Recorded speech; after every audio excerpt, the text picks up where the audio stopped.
Unathi Kwaza from Khayelitsha in Cape Town, South Africa. I'm a businesswoman. I'm a freedom lover.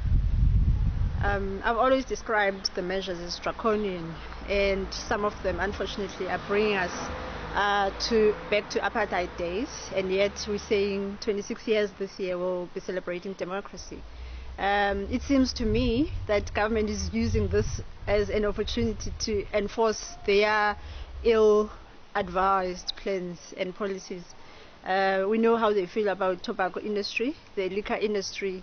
The police minister will tell you that because there's no alcohol and people are not allowed to buy alcohol, it's been banned in South Africa. So Bekele feels that that is helping him to fight crime.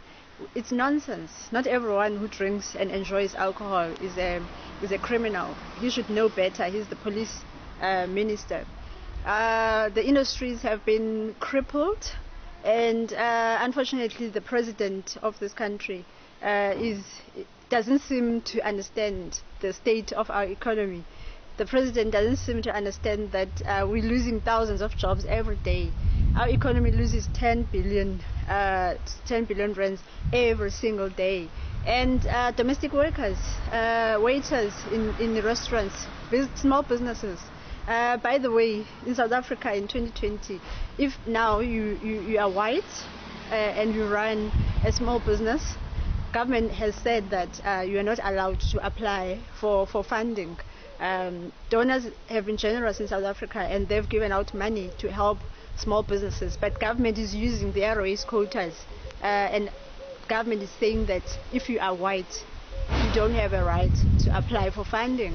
These white businesses pay their taxes like everyone. They're law-abiding citizens, but you have politicians who are proud to say that the law demands that they discriminate against white people. President Ramaphosa is taking us backwards, and after Jacob Zuma and his 9 wasted years, we thought that South Africa would be a better place, but if you look, nothing has changed. Instead, our rights as people, our freedoms are being infringed upon. Voices who stand up against such tyranny. Africa is in the state that it's in today because of governments like this one, like South Africa's government. Tyranny in 2020 should not be tolerated. A lot of people lost lives because of dictators in Africa, and it should not be allowed. So it doesn't matter for me that I'm unpopular, but the fact is South Africa is going backwards and the state is abusing its powers. People have a right to work. The state says no, you don't have a right to work. It's best that you starve and you die than to be killed by corona. It's ridiculous. Parliament is sitting on their hands and not doing anything. The Constitutional Court, unfortunately, no one has challenged these draconian rules.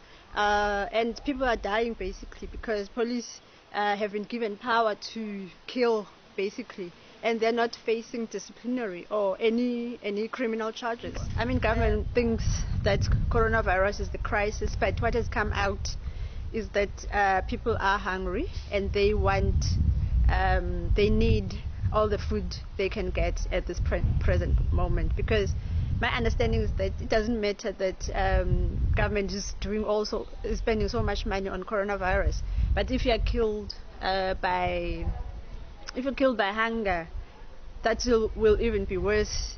You can have corona but recover from that, but if you are hungry, how are you going to recover from that? And to make matters worse, we have people in the ANC who have decided that they were going to steal the food that is meant for poor people. I mean, think about it.